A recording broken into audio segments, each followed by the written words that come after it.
Good morning friend, आप मेरा channel देख रहे हैं मोहन सर लेक्चर 01। अगर अभी तक आपने चैनल को सब्सक्राइब नहीं किया है तो पहले प्लीज सब्सक्राइब कर लीजिए, क्योंकि इसी चैनल पे आपको एमएससी फर्स्ट ईयर से लेके फाइनल ईयर तक की मैथमेटिक्स की सभी इंपॉर्टेंट थ्योरम बिल्कुल इजी वे से प्रोवाइड होगी। देखिए, आज की इस वीडियो में हम डिस्कस करने वाले हैं Sylow second theorem. Most important theorem है, एग्जामिनेशन पॉइंट ऑफ व्यू से बहुत बार एग्जाम में पूछ ली जाती है। तो इस वीडियो को आप जरूर प्रिपेयर करिएगा, देख के जाइएगा जब आपका एग्जाम कंडक्ट हो। चलिए इसके बारे में डिस्कस कर लेते हैं, बिल्कुल इजी है। देखिए स्टेटमेंट क्या कहती है सिलो सेकंड थ्योरम की, all P silos subgroup of A finite group G are conjugate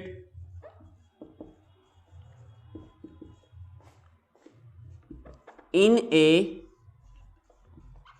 group G। देखिए क्या कहता है, सारे के सारे P Sylow subgroup of a group G are conjugate होते हैं इन ग्रुप G के अंदर। कि भाई सारे के सारे जो P सिलो सब ग्रुप होते हैं किसी ग्रुप G के, वो सारे के सारे कॉन्जुगेट होते हैं उसी ग्रुप G के अंदर। देखिए बिल्कुल इजी है प्रूफ, देखिए बिल्कुल इजी है प्रूफ भी।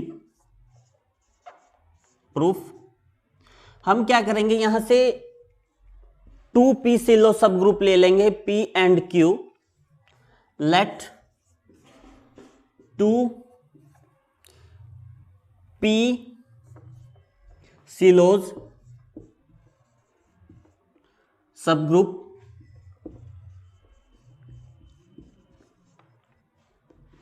P and Q of a group G। देखिए हमने क्या किया, 2 पिलो सब ग्रुप्स ले लिए हैं। क्या क्या है, P एंड Q हैं ऑफ ए ग्रुप G के, such that order of P is equal to order of Q is equal to P raise to power n। इसको इक्वेशन 1 कह दीजिएगा, मैं इसका यूज करूंगा आगे। And also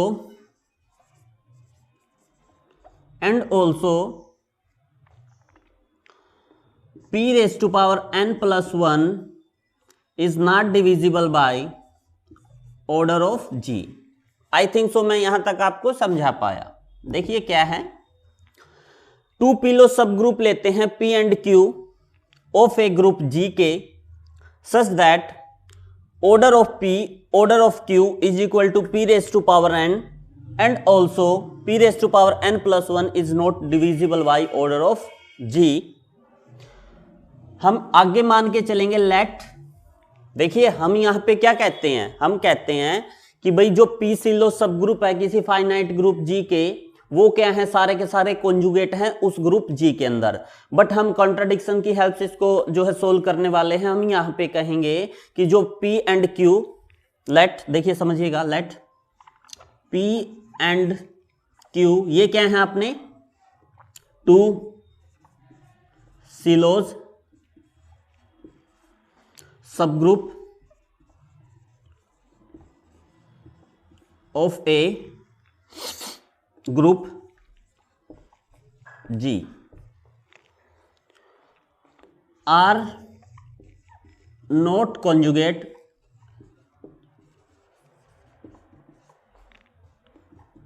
in a group G। देखिए contradiction की हेल्प से प्रूफ करने वाले हैं। हमने जो P एंड Q 2 सिलो सब ग्रुप लिए थे किसी ग्रुप G के, उनको हम मान लेते हैं कि वो दोनों के दोनों क्या है, कॉन्जुगेट नहीं है उस ग्रुप G के अंदर। Then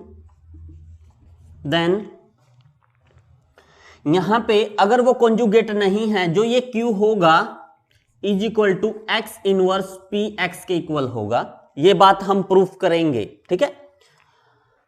and also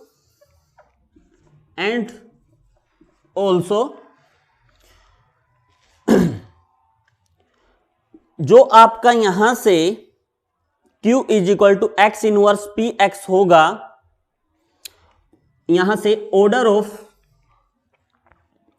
of P x Q is equal to होगा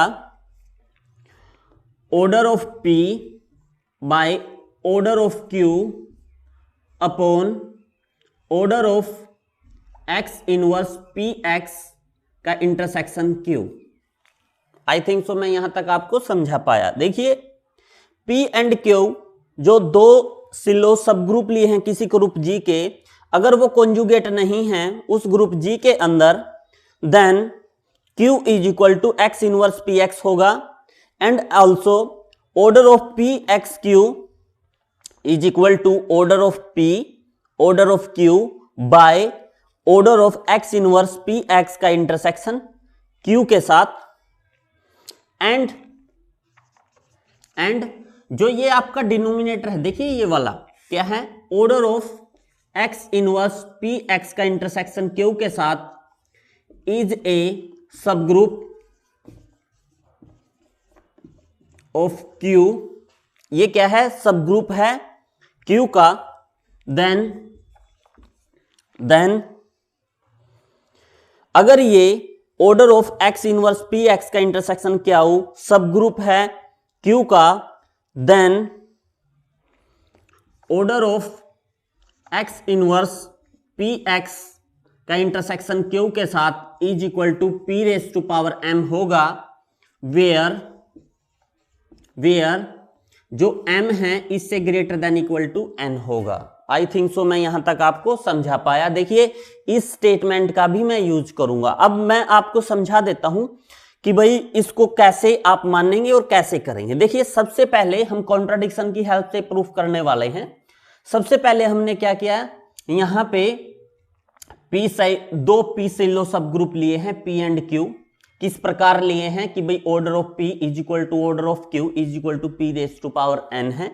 कॉन्ट्राडिक्शन की हेल्प से प्रूफ करने वाले हैं। कैसे, P एंड Q हमने दो सिलो सब ग्रुप लिए हैं किसी ग्रुप G के, आर नॉट कॉन्जुगेट। अगर वो कॉन्जुगेट नहीं है उस ग्रुप G के अंदर, then Q is equal to x inverse P x, and also order of P x Q is equal to order of P order of Q order of x inverse P x का intersection Q के साथ। और जो ये आपका denominator है ये again सब ग्रुप है Q का। अगर ये अगेन सब ग्रुप है Q का तो ये order of this is equal to P raise to power M, where M is less than equal to N। और ये बात आप याद रखिएगा, इसको मैं इक्वेशन 2 नाम दे दूं और इसको मैं इक्वेशन 3 नाम दे दूं। देखिए इसको मैं 3 नाम दे दूं तो ठीक रहेगा, क्योंकि इसका भी मैं यूज करूंगा और इसका भी मैं यूज करूंगा। ठीक है, अब यहां से मैं कंडीशन बनाऊंगा। देखिए यहां N है ना, M से या तो बड़ा है या बराबर है, तो दो कंडीशन यहां से बना लेते हैं। बिल्कुल इजी है, आप ये जो है आप कॉपी पे लिख लीजिएगा।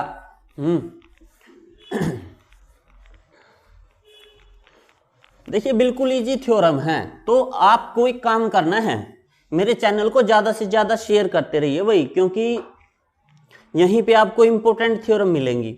अब देखिए यहां से आपकी दो कंडीशन अराइज होती हैं। फर्स्ट कंडीशन, इफ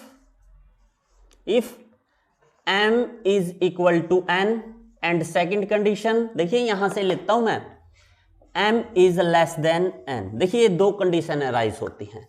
पहले तो हम फर्स्ट कंडीशन के बारे में डिस्कस कर लेते हैं। इफ ये फर्स्ट कंडीशन है आपकी M is equal to N। भाई अगर M को मैं N के इक्वल ले लूं तो यहां से देखिए जो आपका order of x inverse P x का इंटरसेक्शन क्या था वो इज इक्वल टू क्या हो जाएगा, विच इंप्लाइज अगर order of x inverse P x का इंटरसेक्शन क्यू के साथ वो क्या हो जाए तो जो ये क्या है ये कंटेन हो जाएगा order of x inverse P x का इंटरसेक्शन क्यू के अंदर, and also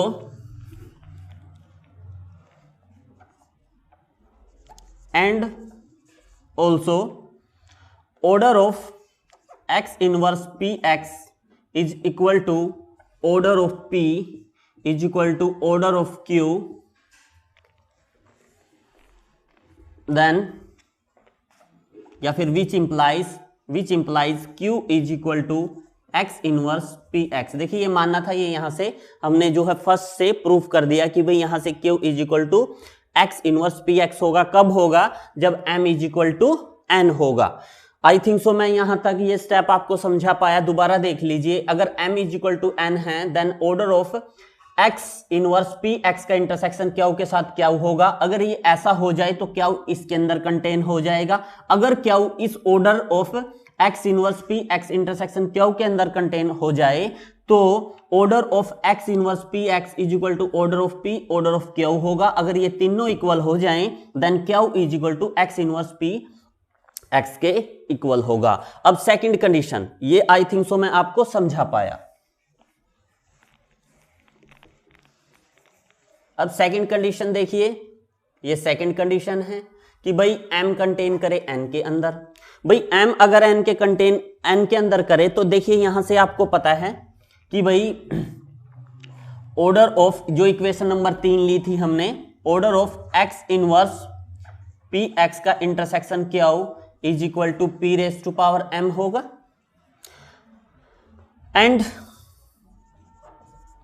and also order of g is equal to summation x belongs to g order of p order of q upon order of x inverse p x का intersection q, ये हमने लिया था। For all x belongs to g हम लिख सकते हैं यहां पे।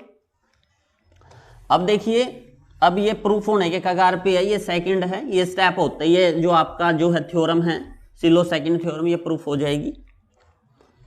This one also equal to summation x belongs to g order of p क्या था? ऑर्डर ऑफ p था friends p raise to power n, order of q भी आपका p raise to power n था, एंड ये क्या था? p raise to power m है। This one also equal to summation x belongs to g। देखिए base same है, power add होगी, इसको लिख सकते हैं p raise to power n plus n, ठीक है। और ये है, देखिए ये डिनोमिनेटर में है p raise to power m, इसको ऊपर ले आइए तो p raise to power minus m हो जाएगी। आई थिंक सो मैं यहां तक आपको समझा पाया।